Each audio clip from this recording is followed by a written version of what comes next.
All right, wonderful people, lovers of freedom. Good morning, good afternoon, good evening to each and every one of you, wherever you are listening to us from, of course.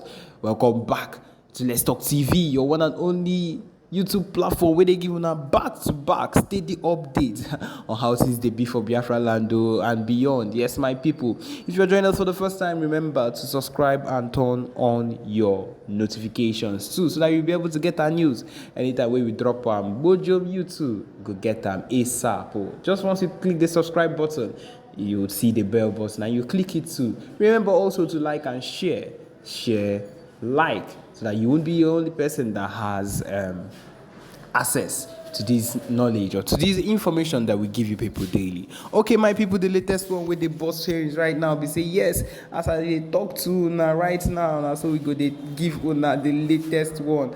I say what we are getting is that there has been a release for IPOB weapons drone manufacturers in Delta State. Yes, at this point it has been done. A very big and good news at the moment because this was facilitated by Senator Ned Woko, as he said that he needed to release his alleged, according to them, IPOB weapons drone manufacturers in Delta release. And it's a big thing. My people, it just shows that one way or another, in these things that happen, there are sometimes we would say that there are good people in between, or good people that understand the things that are actually going on. As in the Vanguard newspaper, they say that Ned Woko, they say Woko secures release of suspects who can manufacture drones and modify AK-47 from, of course, the Biafra and IPOB weapons. And they say that again, the Nigerian Army troops have bust IPOB/ESM, a major firearms drones factory in Delta State, and arrest those 6 people. And at that same point, that was when Ned Woko interfered and made sure that the same set of people were actually released immediately. So my people, it is a big thing one way or another. This is the truth. The thing is this: in these fights of the movement that we are securing for ourselves, in this particular movement and the fight that we keep going for, in everything we want to do, one way or another, we need our Igbo people. It is not a joke. We need our Igbo people to put hands. Whether you can do it physically or you can do it visibly to the public, or you are doing it in an underground way, that's fine. The main thing is this: do the expected work, support your Igbo brothers, support the Biafra movement. That is the main thing that is expected. And my people, I believe that is one thing that people do not understand. I believe there are people working inside out, people working under the shadows that we do not even know that are actually working for us or doing things for us. Most of the information we get from the people in the government, people that are supporting the Biafra movement, but we do not know them, but they are doing the expected thing that we want them to do. It is not a joke that in this movement that we will need people that will be able to penetrate our enemy lines, and they get to understand what the enemy is planning and every single thing that goes on with them. It is the truth. We will need this type of people, or this set of people. But then the most important thing is this: it is very, very needed. It is very, very expected that at this point that we need to come to that conclusion, that we need to come to that realization that, you see, this set of people, this particular set of people that do these things, it is needed. And I believe that with these kind of things happening, if we have people that are working tooth and nail to make sure that we get what we want, to make sure that one way or another the people, this oppression reduces in the southeast and things like this, my people, I believe we'll go somewhere. I believe we will surely make huge movement. I believe that our impact will not stop giving people hope. I believe that we will not stop going far.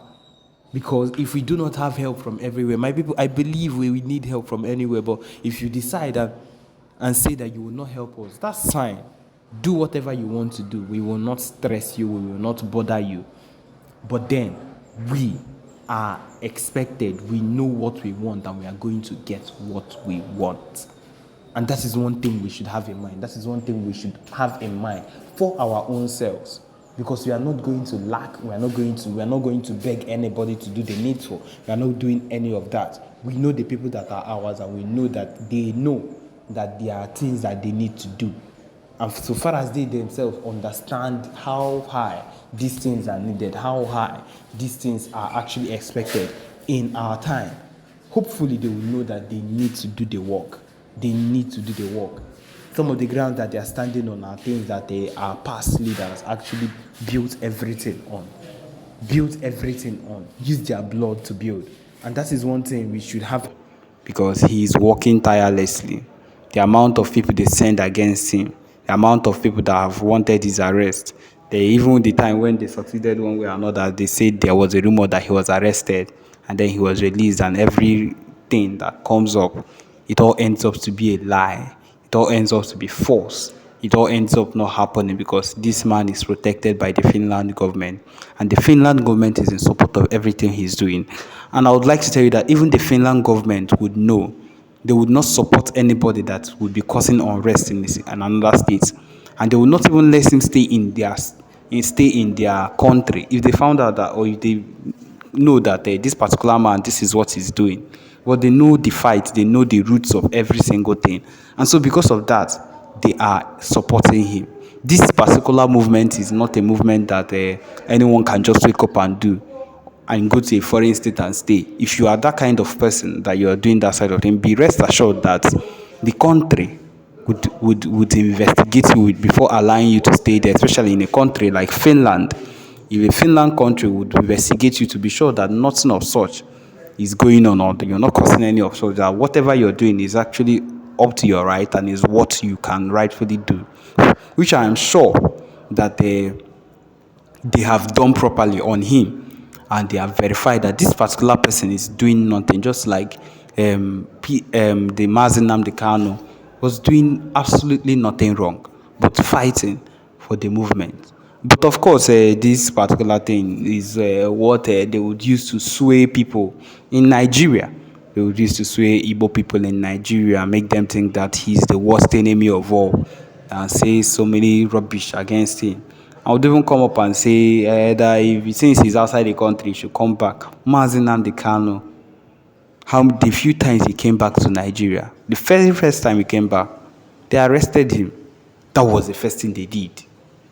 And you expect him or anybody fighting for their freedom to come back to Nigeria? It's not possible. If we have a history of letting people that are fighting for their nation be in the country and be safe and every other thing without getting arrested, then the possibility of them coming back or staying or being protected in their state is there. But then any time that this set of people find themselves or get themselves in the country, they are arrested. Do you expect the PM, Simon Ekpa, not to learn from the previous things that has happened and decide to be in a state that would really, really protect him from anything that is going on? Of course, he has found that state, and that state or that country is Finland, and that is why he's with the Finnish government. And as well, it has ended up that the main president or the person in charge at this point has ended up to be a very close friend of his, close to his best friend. And they are all working towards everything that would make sure that the Biafra movement is something that actually works out at the end, and not just something that people would hear about and not know what is happening. But my people, what I am here to remind you of is that this movement is as real as anything should be. The movement that is being made by the PMBRGIE is one of the biggest and one of the most valued by the true Biafrans that know that the fight is real, and that if you stop fighting, the day we stop fighting is the day we start ending whatever it is we want for ourselves. And so this is what is expected of Biafrans, not to avoid, not to ignore, not to lay down or to forget whatever it is. You are expected to do the needful. Stand steadfast, be ready at any point in time, because you do not know what's next and what is going to happen next. And so you are expected to be strong, and do the needful. Every single thing. I don't believe there's anything you're passing through now that there's people in the past that fought for this particular freedom have not passed through, that did not pass through. There are those that went through the main civil war, and there was a war, a real war. And it so happened that at the end, since we are still in one Nigeria, you would call it the fact that we lost. But of course, we are going at it again, and we are going to win. We are hoping that the best would happen in our coming off and doing the needful things that we need to do. And so, my people, it is one of the important things that we need to do with anything that concerns the Biafra movement. And so that is what it is. So yes, my people, this is what we'll come to the end of this particular broadcast. Thank you for joining us. Remember to subscribe and turn on your notifications too. Thank you.